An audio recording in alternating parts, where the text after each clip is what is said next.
Salut, c'est Max. Alors aujourd'hui, on va parler Bitcoin. On va revenir un petit peu sur ces charts de Bitcoin. On va voir que la situation a un petit peu évolué depuis ma dernière vidéo sur le sujet qui doit dater d'à peu près une semaine. Et puis je vais te montrer aussi en fin de vidéo ce qui se passe du côté de l'or et des métaux précieux.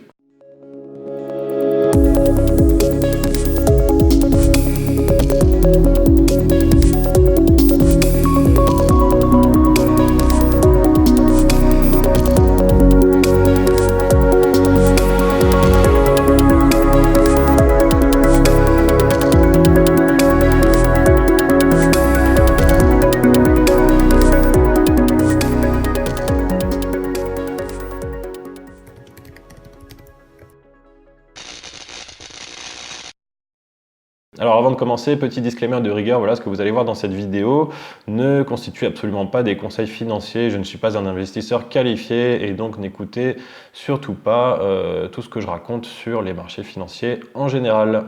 Ok, alors en ce qui concerne le Bitcoin, voilà la situation. Alors tiens, aujourd'hui je vous mets le chart que moi j'ai sous les yeux habituellement, qui consiste donc à avoir notre graphique des prix en chandelier japonais avec les deux moyennes mobiles 50 derniers jours, 200 derniers jours, et puis mes petites courbes de tendance à moi. Et en général, j'utilise un petit peu aussi le RSI, d'accord, qui est un indicateur, donc ce qu'on appelle un oscillateur, d'accord, c'est un type d'indicateur technique.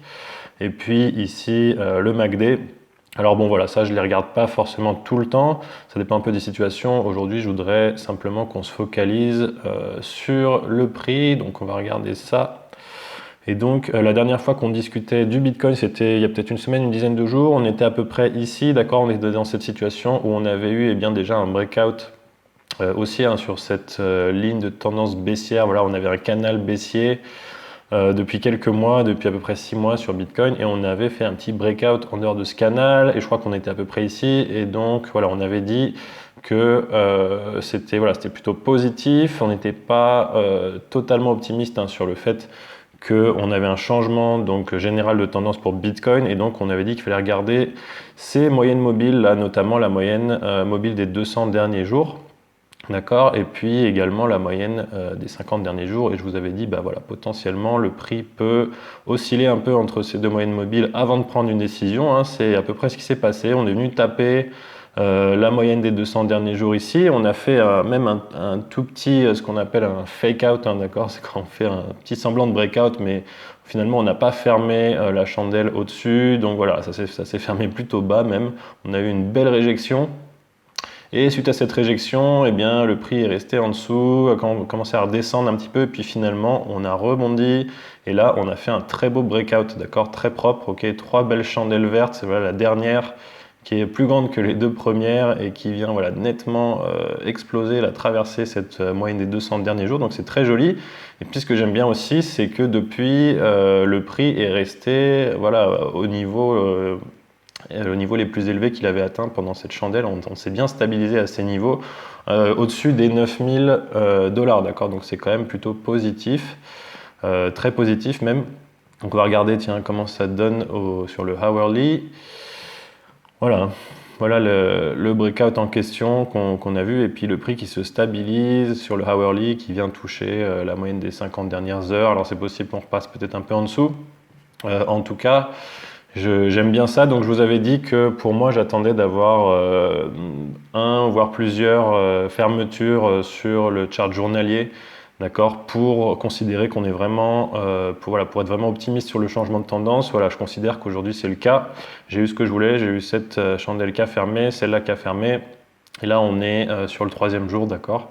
Et a priori, c'est plutôt bien parti. Alors, on va quand même voir ce que ça donne. On pourrait toujours breaker au niveau du hourly, on pourrait breaker en dessous de cette moyenne et puis redescendre un petit peu ici, voire passer en dessous des 9000. Donc, on va rester tranquille, on va pas trop s'exciter. N'empêche que voilà, on a des très beaux signes. Si on regarde même sur le weekly, d'accord, voilà, sur le weekly, on a une belle chandelle weekly ici, et si on ferme la semaine, voilà, on n'y est pas encore, mais si on ferme la semaine à des niveaux comme ça, je pense que vraiment, on aura une confirmation, disons, d'une très forte probabilité de changement de tendance, sachant que voilà, c'est quoi là, si vraiment on part sur un changement de tendance, qu'est-ce que ça veut dire? Donc il faut savoir qu'ici, là, vous voyez, la zone des 9300, 9400, on est sur une résistance, d'accord, on est sur un niveau de résistance au niveau du prix, puisque voilà, ça avait agi comme un niveau de support, d'accord, par le passé. Et donc, lorsqu'on remonte, d'accord, par en dessous, eh bien, ces niveaux ont tendance à agir comme résistance. C'est ce qu'on a vu d'ailleurs un peu ici, là, lors du la précédente tentative. Donc là, on revient sur les mêmes niveaux. Si on arrive à breaker ça, vraiment, la target, là, ça va être des niveaux bien plus élevés, d'accord. Potentiellement, si on break cette résistance, la prochaine target, c'est quasiment 14 000 $, d'accord. Et puis, il ne faut pas oublier qu'on a le dernier all-time high, d'accord, le plus haut historique de Bitcoin, autour de 20 000 $ ici. Donc c'est pas impossible qu'on vienne, voilà, si vraiment on change de tendance, c'est pas impossible qu'on vienne chatouiller ce plus haut historique si jamais on arrive à breaker au-dessus de ce petit maximum local ici à 14 000 $. Voilà. Donc en termes de prise d'action par rapport à cette récente action des prix là qui est plutôt positive, d'accord, qui est plutôt bullish. Si vous n'avez pas en fait profité de ces périodes là de bear market pour accumuler du Bitcoin, si vous commencez tout juste maintenant à vous poser la question d'accumuler du Bitcoin, d'accord, ce qui est possible de faire, alors attention, je ne vous conseille rien du tout, d'accord, mais moi, je pense que ce que je ferais à votre place, c'est eh bien de commencer tout doucement à prendre des positions, hein, tout simplement. Là, on commence à avoir une tendance qui se dessine, et ben voilà, si vous avez, je sais pas moi, si vous avez peut-être je sais pas, 1000, 2000 balles que vous voulez mettre là-dedans, et bien vous découpez ça en 10 fois 100 balles ou 10 fois 200 balles, et puis peut-être que chaque semaine, vous pouvez aller regarder et essayer de voir si la tendance se confirme, de rajouter petit à petit à votre position. Voilà, c'est ce qu'on appelle le DCA, d'accord, Dollar Cost Averaging. C'est une technique d'investissement qui est très simple, mais qui est très très efficace, surtout avec des actifs très volatiles comme Bitcoin. D'accord. D'ailleurs, je pense que je ferai une vidéo dédiée à ce mode d'investissement.